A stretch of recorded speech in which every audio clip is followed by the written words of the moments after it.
Sino dito taga Maynila? Taas ang kamay. Mga taga Maynila. O, huwag kayong mag-alala.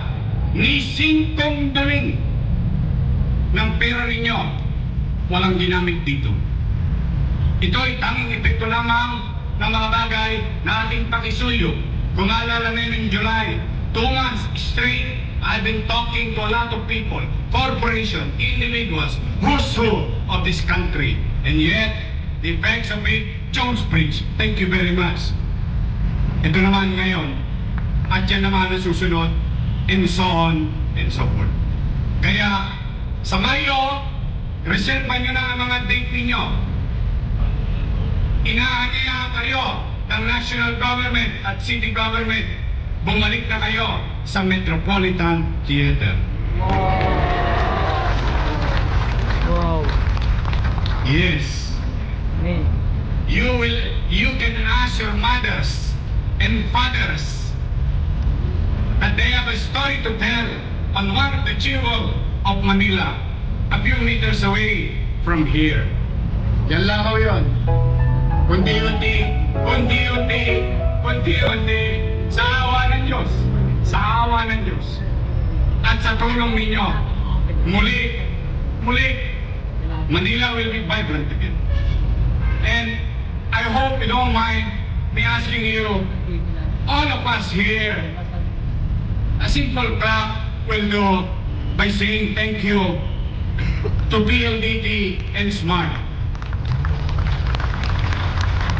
One Meralco Foundation, Maynilad Water Services Incorporated, Metro Pacific Investment Corporation. To the families and members of that corporation, to the leadership of that corporation, thank you very much for being man for others, for doing your corporate social responsibility.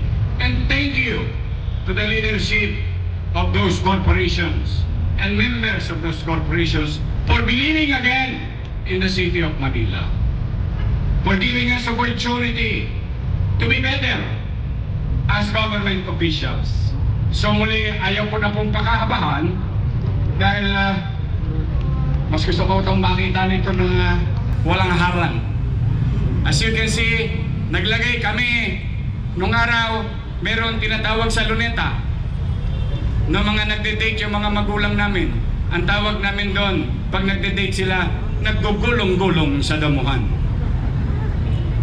Ngayon, we made a space for you to enjoy greeneries, green open space. Dati espalto, matigas, malikabo. And there is water, there is plants, there is open space, and there is water. And water is life. And life, that kind of nature, will give life and value to Manila's hero, Andres Bonifacio. This will remind you and get your attention while you're passing by Lawton that there is one guy, one of many heroes of Manila and country here being depicted by a structure. Here is pagmamahal sa kapwa. And I hope ngayong araw na mga puso, yung host ko ba, may jowa ba kayong dalawa? Wala kayong jowa? Wala kayong booking? Lungkot ng buhay ng dalawang baklan to? May jowa. Kayo na magjowa, malansa. Ngayon, araw ng mga puso, February 14, Valentine's. Umiral sana sa atin, hindi lang pagmamahal sa ating mga mahal sa buhay. Umiral sana sa atin ang pagmamahal sa ating kapwa, sa ating syudad, sa ating bansa, and to humanity. Respect one's view, space, and rights of every human being in the city. Kaya po, sana patuloy tayong magmahalan. At kung hindi talaga kalabisan, tulungan nyo kaming linisin ang Maynila. Hindi po namin kaya tong mag-isa. Kailangan namin ng tulong at kooperasyon ng bawat isa sa inyo. And in return, hayaan ninyo, magbubuti po kami. Magsisikap kaming maglingkod sa inyo ng maayos, mga kababayan. So muli, thank you for your patience tonight, and let's enjoy the moment. This is not for us. This is for you, Manilans. This is for you, those people who will go on a day-to-day here in the city of Manila. Again, magandang gabi. Pagpalain nawa kayo ng pong may kapal. Manila! God first. Thank you. Maraming salamat po, Mayor Francisco Isko Moreno Domagoso.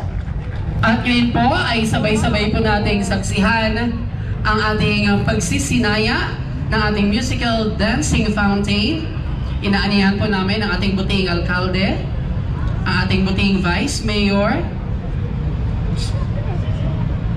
at ang ating mga bisita po from Intramuros and National Park.